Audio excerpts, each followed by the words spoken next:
Hello friends, चलिए question करते हैं। मई 2018 6D। ये क्वेश्चन ठीक है, इजी है क्वेश्चन।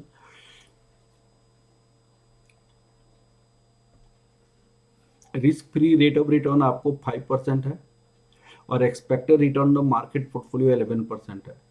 तो एक्सपेक्टेड रिटर्न मार्केट पोर्टफोलियो 11% है, risk free rate of return 5% है। तो मार्केट रिस्क प्रीमियम कहा जाता है, market risk premium 11% minus 5% that equal to 6%। तो ये कांस्टेंट होता है, ये चेंज नहीं होता है।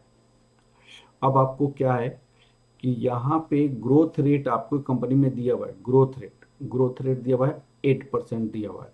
तो सबसे पहले यहाँ पे return on market portfolio 11%, risk free rate of return 5%। अब आपको क्या लिख सकते हैं यहाँ पे, market risk premium, market risk premium R A minus R F equal to 11 minus 5 that equal to 6%। Market risk premium इन्होंने ग्रोथ रेट दिया हुआ है, ग्रोथ रेट कितनी दी हुई है, ग्रोथ रेट 8% दिया हुआ है। और बीटा दिया हुआ है, बीटा आपको दी हुई है अभी, द बीटा आपको दिया हुआ है 1.5 बीटा आपको लास्ट डिविडेंड दिया हुआ है रुपीज टू। तो आपको क्या कैलकुलेट करनी है, what is the present price of the equity share, present price. अब देखिएगा प्रेजेंट प्राइस में आपको D1 KE माइनस जी होता है, इसमें इसकी इंफॉर्मेशन दिया हुआ है और इसकी इंफॉर्मेशन नहीं है। तो ये क्या होगा, कॉस्ट ऑफ इक्विटी आपका expected return as per CAPM से निकाल सकते हैं, risk free beta RA minus RF, इसके बेस पे निकाला जा सकता है। लिखिए working note first.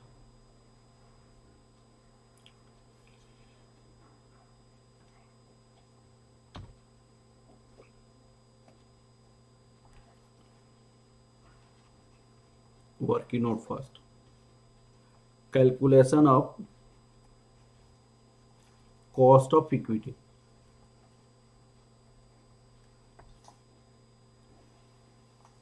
Cost of equity,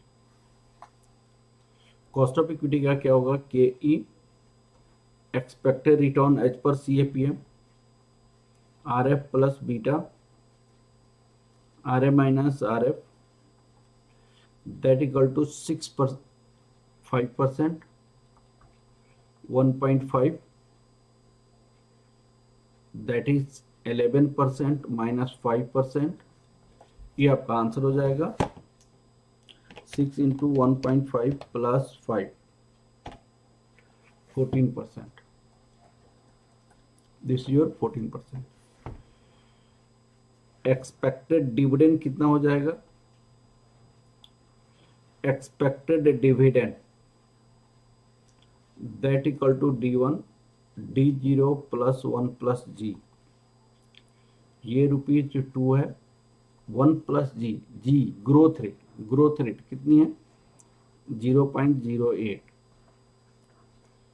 2.16। अब आपका price of equity share, present market price of the equity share, first part का आंसर क्या होगा, what is the present price of the equity stock. Answer of first part, present price of equity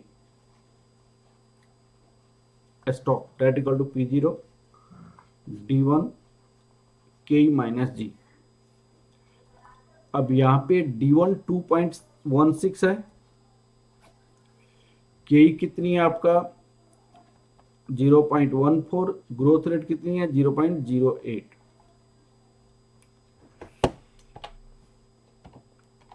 .14 minus 0.08 into 2.16, ₹36। 36 ये price हो जाएगा। अब आपके question में ये क्या दिया हुआ है, how would the price changes when, price changes when the inflation premium increase by 3%। Inflation premium increase जब करता है तो रिस्क फ्री में इफेक्ट करता है, रिस्क फ्री में inflation premium increased by 3%, expected growth rate decreased by 3%, expected growth rate decreased by 3%, beta decrease to 1.3, beta decrease to 1.3। तो मैं इसको दो तरीके से बनाता हूं। सबसे पहले सेकेंड पार्ट का answer, answer of second part, case first, expected premium increased by, expected risk premium,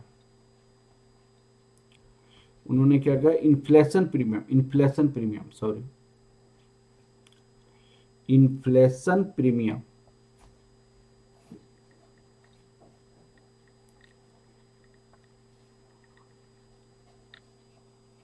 inflation premium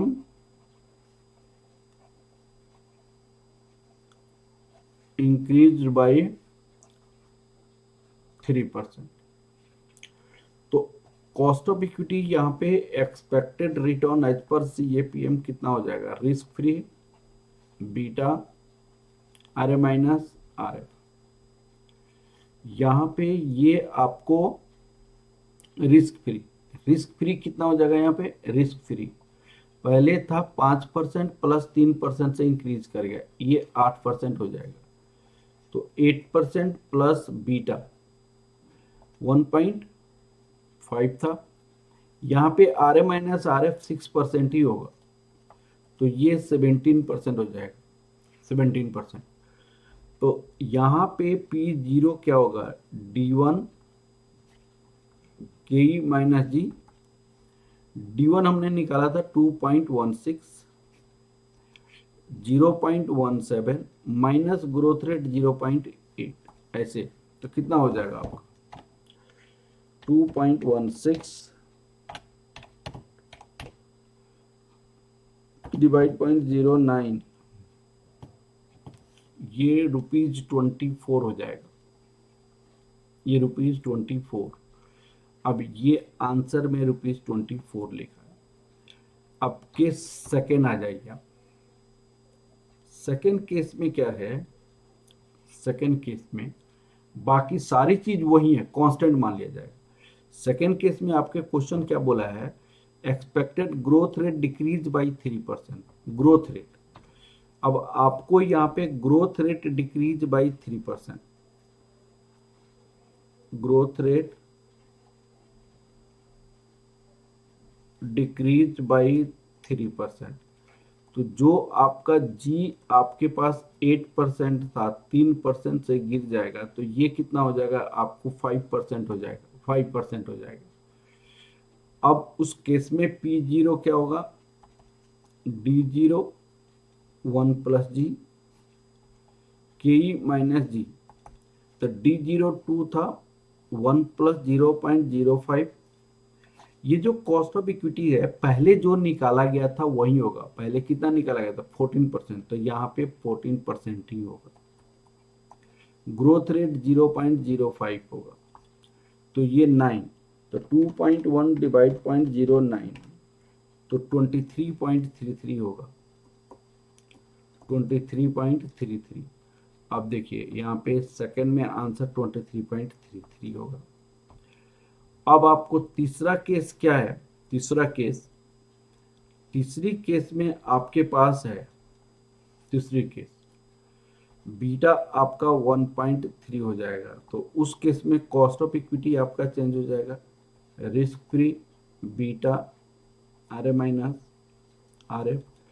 तो रिस्क फ्री आपका कोई फर्क नहीं पड़ेगा, रिस्क फ्री 5% ही होगा, ये 1.3, यहाँ पे 11% माइनस 5%, ये कितना हो जाएगा बताइए, 6 इंटू 1.3 प्लस 5, 12.8,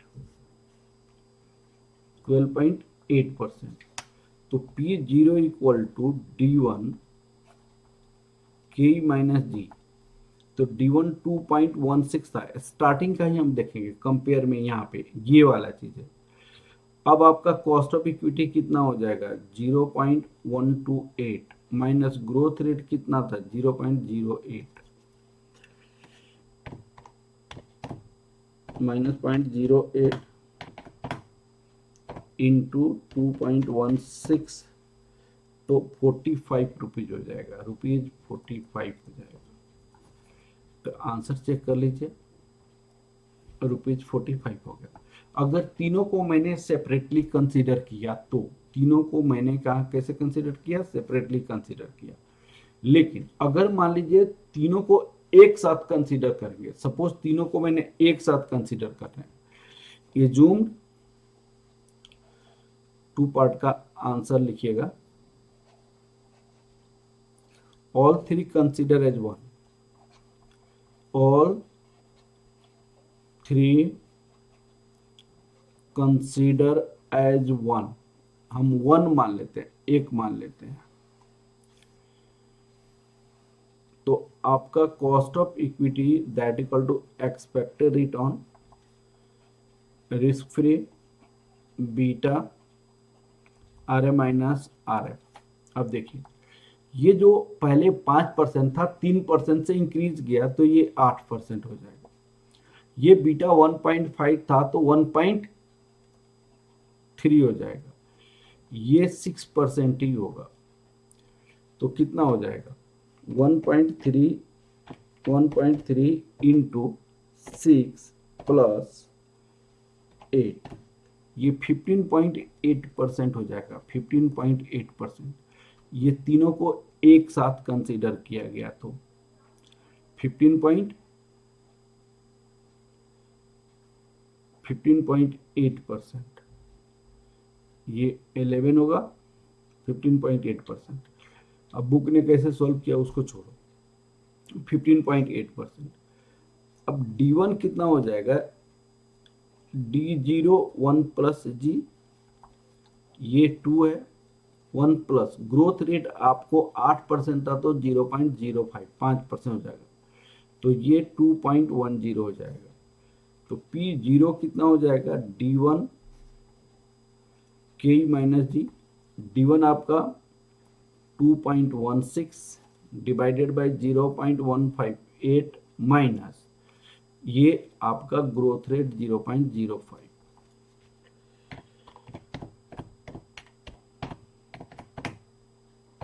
इंटू 2.16, ये ₹20 आपका आंसर हो जाएगा, ₹20 आपका आंसर हो जाएगा।